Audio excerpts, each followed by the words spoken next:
Hello guys, দেখো আজকে আমার মায়ের বার্থডে। শরীর খারাপের জন্য বেশি কিছু করতে পারিনি, একটু ছোট্ট আয়োজন করলাম সন্ধ্যাবেলায়। দেখো বুনু মাকে পায়েস করে দিয়েছে, আমি দুপুরেই করে রেখেছিলাম পায়েসটা। আর কিছুই তো রান্না করতে পারিনি, বাকি সব মাই রান্না করেছিল।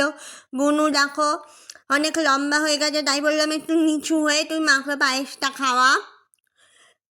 ভিডিওটা ভালো লাগলে লাইক কমেন্ট শেয়ার করে পাশে থেকো। দেখো মায়ের মুখে এই যে হাসিটা, এই হাসিটা ফোটানোর জন্যই আমার এইটুকু চেষ্টা। তো অনেক অনেক কিছু করার ইচ্ছে থাকে, সেটা সম্ভব হয়ে উঠলো না। এবছর যদি বেঁচে থাকি তো পরের বছর হবে।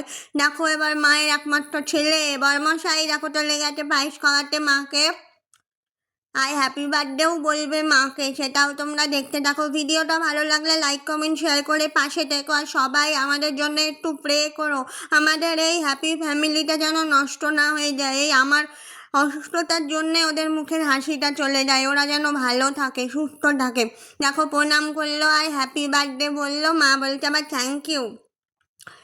তো এবার আমার পালা, আমি যাচ্ছি। আমি তো ভালো করে হাঁটতেও পারছি না, বসতেও পারছি না এরকম। তা কোনো রকমে দাঁড়ালাম আর কি, মাকে একটু পায়েস খাইয়ে দিলাম।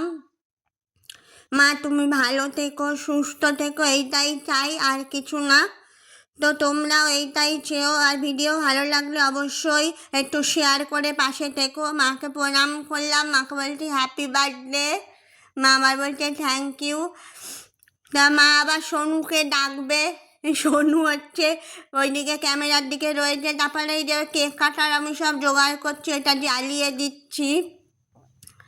হঠাৎ করে যেন মনে হলো হাতেই লেগে যাচ্ছিল। যাই হোক, সোনু গিয়ে হ্যাপি বার্থডে বলছে, আমি বলছি, আর বড়মশাই ভিডিও করছে। এইটুকু আনন্দ যদি না থাকে জীবনে, তাহলে আর কিসের জীবন বলো তো? দুঃখ কষ্ট যন্ত্রণা সবই থাকবে, তার মধ্যেই একটুখানি আনন্দ খুঁজে বার করতে হবে।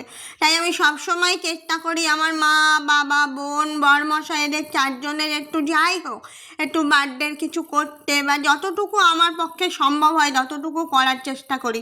দেখো মা কেক খাইয়ে দিচ্ছে।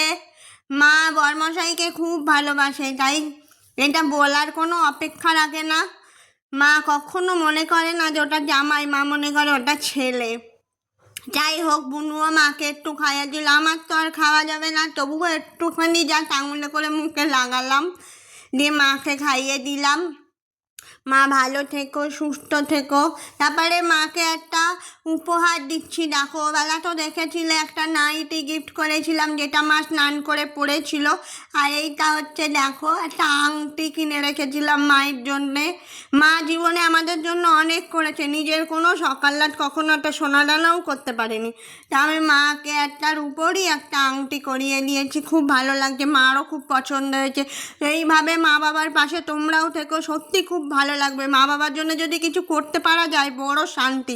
সবাই ভালো থেকো, ধন্যবাদ, থ্যাংক